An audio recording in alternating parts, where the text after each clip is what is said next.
કેમ છો તમારું મારી ચેનલ ને ગુજરાતી ટેકમાં આ વિડીયોની પહેલાં મેં એક વિડીયો અપલોડ કર્યો હતો જેની અંદર મેં તમને 1000+ ગુજરાતી કોલોગ્રાફી આપ્યા હતા ફોન્ટ સ્વરૂપે, પરંતુ તેની અંદર ઘણા બધા મારા મિત્રોનો એવો પ્રશ્ન હતો કે ભાઈ તેઓના ફોનની અંદર ફોન્ટનો કલર બ્લેક હતો અને તેઓનું ફોનનું બેકગ્રાઉન્ડ પણ બ્લેક થઈ જતું હતું, જેના કારણે તેઓને ફોન્ટની ખબર નથી પડતી કે આ કયો ફોન્ટ છે કે કયો કોલોગ્રાફી છે. જ્યારે તેઓ પિક્સલ લેબમાંથી તેનો યુઝ કરવા જતા હતા, તેમની ગેલેરી ખોલતા હતા ત્યારે તેની અંદર કોઈ અક્ષર જ દેખાતા નહોતા. આ ઘણા બધા દોસ્તોનો આવો પ્રશ્ન થયો હતો. તો દોસ્તો મેં એક બીજું એનું કાર્ય કર્યું છે તમારા બધા જ માટે કે તે બધા જ જેટલા ફોન્ટ હતા તે બધા જ આપણે લાલ કલરમાં બનાવી દીધા છે. પ્લસ આની પહેલાં મેં તમને ખાલી 1000 જ ફોન્ટ આપ્યા હતા કોલોગ્રાફી તરીકે, અને હવે 1500+ તમને આ કોલોગ્રાફી મળવાના છે આ વિડીયોની અંદરથી. તો દોસ્તો હું તમને બતાવી દઉં કે મેં જે લાલ કલરની અંદર બનાવ્યા છે તે ફોન્ટ કેવા છે. તો દોસ્તો તમે જોઈ શકશો ટોટલી આપણી પાસે જે છે તે બધા જ તમને રેડ કલરની અંદર મળશે કે જેથી કરીને તમારું ફોનની અંદર તેનું બેકગ્રાઉન્ડ બ્લેક થઈ જાય કે વ્હાઇટ રહે તેમ છતાં તમને તે કોલોગ્રાફી વ્યવસ્થિત દેખાશે અને તમે તેને વ્યવસ્થિત રીતે તેનો યુઝ પણ કરી શકશો. તો દોસ્તો આ 1500+ છે જે તમને આજે હું આપવાનો છું, અને તેની લિંક પણ હું આપણા આ વિડીયોના ડિસ્ક્રિપ્શનમાં આપી દઈશ. ત્યાંથી તમારે તેને ડાઉનલોડ કરી લેવાની છે દોસ્તો. અને હા, તેને આગળ હું એવું પણ લખી દઈશ કે લાલ કલરમાં, તો તમને ખબર પણ પડશે કે ભાઈ આપણે આ જ લિંકથી ડાઉનલોડ કરવાના છે. તો દોસ્તો જો તમને વિડીયો ગમે તો વિડીયોને લાઇક કરજો, ચેનલ પર નવા આવ્યો હોય તો તેને સબસ્ક્રાઇબ કરજો અને તેને બાજુના બેલ આઇકનને પ્રેસ કરજો કે જેથી કરીને મારો નવો કોઈ વિડીયો તો તેની નોટિફિકેશન સૌથી પહેલાં તમને મળી જશે. અને તમારું કોઈ પણ ક્વેશ્ચન થાય તો મને કોમેન્ટમાં જણાવી શકશો. 2-3 દોસ્તોએ એવો પણ પ્રશ્ન કર્યો હતો કે ભાઈ આ જે કોલોગ્રાફી છે તેનો યુઝ કેવી રીતે કરો. તો વાલા ખૂબ જ સિમ્પલ છે આનો યુઝ. તમે પિક્સલ લેબમાંનો યુઝ આરામથી કરી શકો છો અને કહી શકો છો તે પણ હું તમને સમજાવી દઉં. અને હા, આ તમને જે અહીંયાથી ફાઇલ મળવાની છે આપણે આ વિડીયોની ડિસ્ક્રિપ્શનની અંદરથી મીડિયા ફાયરની, જેને તમે ડાઉનલોડ કરશો તેની અંદર આપણે એક પાસવર્ડ સેટ કરેલો છે. વાલા મારે એકય વિડીયોમાં પાસવર્ડ તો સેટ નથી કરવો હોતો, પરંતુ મારે આ સેટ કરવાનું એક કારણ તમને સમજાવું કે ઘણા બધા દોસ્તો એવા છે જેવું સાંભળે કે વિડીયોની ડિસ્ક્રિપ્શનમાં લિંક છે તો વિડીયો તો કોણ જોવે છે, ડાયરેક્ટ ડિસ્ક્રિપ્શનમાં જઈને ડાયરેક્ટ ડાઉનલોડ કરી અને તમને કરી લે છે. બાકી મને ટાઈમ મળતો નથી, કારણ કે અમે જે મહેનત કરીએ છીએ તે તમે જોવા તૈયાર નથી, ફક્ત સારી સારી વસ્તુ અંદરથી તમે લઈ લો છો. તો મારું તમને ફક્ત એ સજેશન છે કે દોસ્તો વિડીયો તમે જો પૂરો જોતા હોય તો અમને પણ ઉત્સાહ રહે કે મારા ઘણા બધા દોસ્તો આપણો વિડીયો પૂરો જોવે છે, તો આપણે તેઓની માટે મહેનત કરવી જોઈએ ને તેઓને સારી સારી વસ્તુ આપવી જોઈએ. તો દોસ્તો ઘણા બધા દોસ્તો આ કાર્ય જ નથી કરતા, વિડીયો પર આવશે ડાયરેક્ટ ડિસ્ક્રિપ્શનમાં જઈ અને લિંક ડાઉનલોડ કરી લે છે. તો દોસ્તો હું એટલા માટે આમાં પાસવર્ડ રાખું છું કે જેથી કરીને મારો વોચ ટાઈમ પણ અંદર આવી શકે. તો દોસ્તો આપણે તેનો પાસવર્ડ જણાવીશું તો વિડીયો તમે જોશો આખો તો તમને સમજણ પડી જશે. તો દોસ્તો આ 1500થી વધારે આપણી પાસે આ કોલોગ્રાફી છે.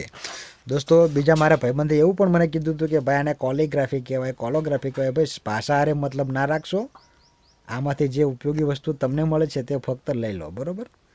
પછી હવે આપણે વાત કરીએ કે તેનો યુઝ કેવી રીતે થાય. તો દોસ્તો જુઓ, હું આ પિક્સલ લેબ અહીંયા ખોલી લઉં, તમને હું બતાવું. ફક્ત બધાને ખબર જ છે કે આનો યુઝ કેવી રીતે થાય, પરંતુ જે લોકોને નથી ખબર તેઓને હું સમજાવી દઉં ફક્ત. તો દોસ્તો માની લો કે તમે આ પિક્સલ લેબ ખોલી લીધી. હવે તમે જો આ 3જા નંબરના ઓપ્શન ઉપર ક્લિક કરો, ત્યારબાદ તમે આ ઇમ્પોર્ટ ઉપર જાઓ. ત્યારબાદ તમારી ગેલેરીમાં જઈ અને તમારે જે કોઈ ફોન્ટ લેવો હોય તે તમે સૌથી પહેલાં લઈ લો.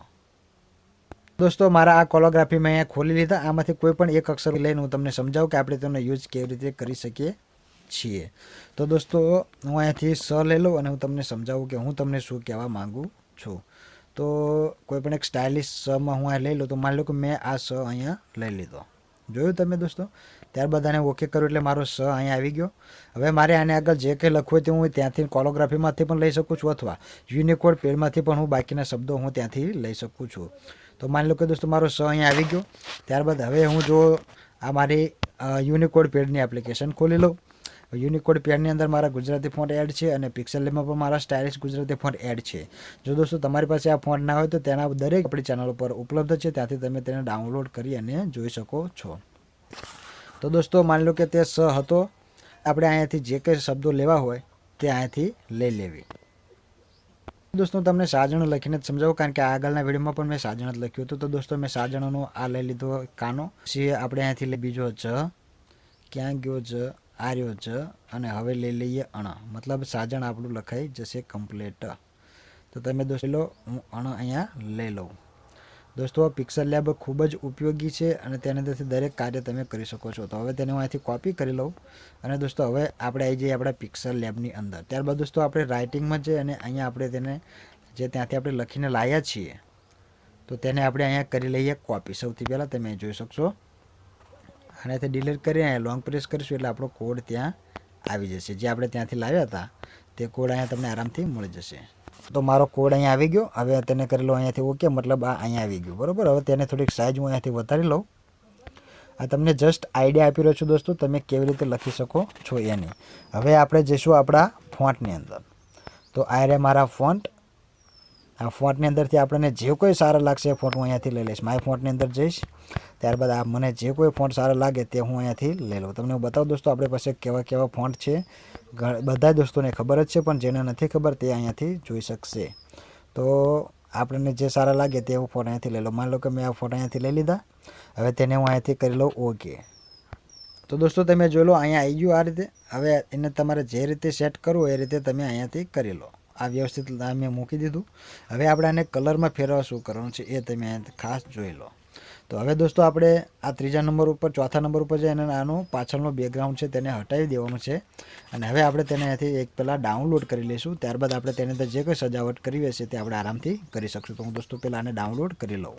તો દોસ્તો મેં આજે સાજણ લખ્યું છે આ રીતે, તેને મેં અત્યારે સેવ કરી લીધું છે. અને હવે દોસ્તો તમને બતાવું કે આપણે તેનો યુઝ તેમાં કલર જે કંઈ ચેન્જીસ કરવું તે કેવી રીતે કરી શકીએ છીએ. તો તમે દોસ્તો જુઓ ફરીથી એક બીજું બેકગ્રાઉન્ડ લઈ લો, અહીંયાથી ઓકે કરી લો. ત્યારબાદ આપણે ત્રીજા નંબર ઉપર જઈને ઇમ્પોર્ટ ઇમેજમાં જઈને અને મારી ગેલેરીમાંથી સાજન લખેલું લઈ લઉં. તો દોસ્તો મેં અત્યારે જે સાજન લખ્યું તો મેં અહીંયા લઈ લીધું. ત્યારબાદ તેને કરી લઉં ઓકે. તો જુઓ દોસ્તો અહીંયા મારું સાજન લખેલું આવી ગયું છે. ત્યારબાદ તમારે કલર તેનો ચેન્જ કરવો હોય તો તમે કેવી રીતે કરી શકો છો બધી જ વસ્તુ તમને આજે અહીંયા બતાવી દઉં. તો થોડુંક આને અંદર ટેક્સચર કરી દઈએ.